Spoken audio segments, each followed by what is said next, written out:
Bonjour, ici Francine pour les carnets de Francine. Je vous souhaite un bon vendredi 13. Je me demandais un peu comment c'est venu cette superstition-là du vendredi 13. Puis j'ai lu qu'apparemment que pour les catholiques, Jésus est mort un vendredi, puis le jeudi saint, ben, à la scène, il y avait Jésus avec ses 12 apôtres, donc il était 13 et c'est malchanceux d'être 13. Alors, moi, ce que je veux aujourd'hui un peu vous parler, c'est ne donnez pas de pouvoir aux choses extérieures. Si vous commencez à dire que le vendredi 13, c'est malchanceux, je lisais une pensée tout à l'heure qui disait « Se marier le vendredi 13, c'est malchanceux ». Et la personne a rajouté « pas plus que les autres jours ». Alors, il doit pas être heureux en mariage. Alors, moi, ce que je vous demande aujourd'hui, c'est si vous avez une chance aujourd'hui de parler avec vos enfants ou de parler avec vos amis, puis de leur faire réaliser le pouvoir de la pensée. Pour moi, j'ai décidé que le vendredi 13, c'était un jour de bonheur. J'embarque pas dans la superstition.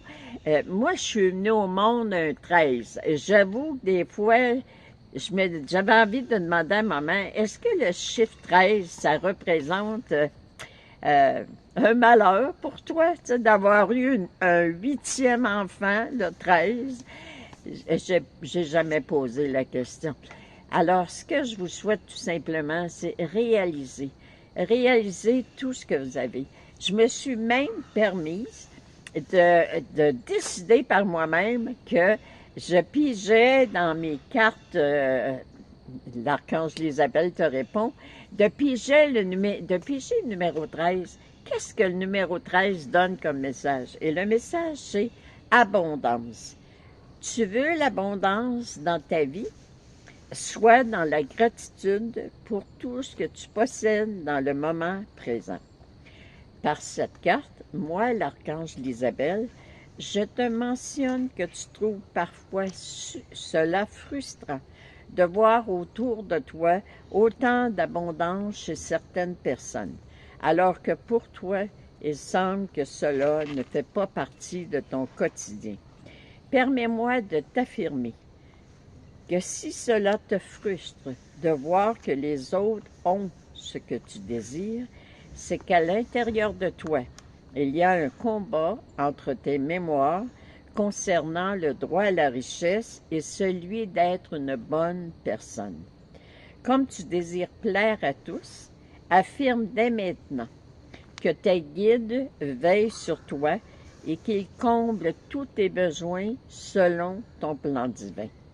Prière à affirmer, merci, merci, merci de pourvoir à tous mes besoins. Alors ça, c'est la même chose que de commencer à dire que le vendredi 13, c'est une journée de bonheur, puis de commencer à dire merci, merci, merci de pourvoir à tous mes besoins, de réaliser que mes rêves, mon plan divin va tout le temps s'accomplir parce que je suis connectée à l'univers, je suis connectée à mes guides qui, eux, savent ce qui est bien pour moi. Alors, soyez dans l'abondance, soyez reconnaissants pour ce que vous avez présentement, pour tout ce que vous avez fait arriver dans votre vie. Prenez le temps aujourd'hui de regarder ce que vous possédez, puis d'avoir de la gratitude en vous souvenant de la joie que vous avez éprouvée lorsque vous avez reçu cet objet-là ou que vous avez acheté cet objet-là. Alors aujourd'hui, soyez dans la reconnaissance et croyez que vous méritez l'abondance en amour, en argent, en santé. Vous avez le droit, cher guide. Rendez-moi heureux, heureuse. Je le mérite tout plein, surtout en ce vendredi 13. Merci, bonne journée et soyez dans la joie. Dieu vous aime. Merci.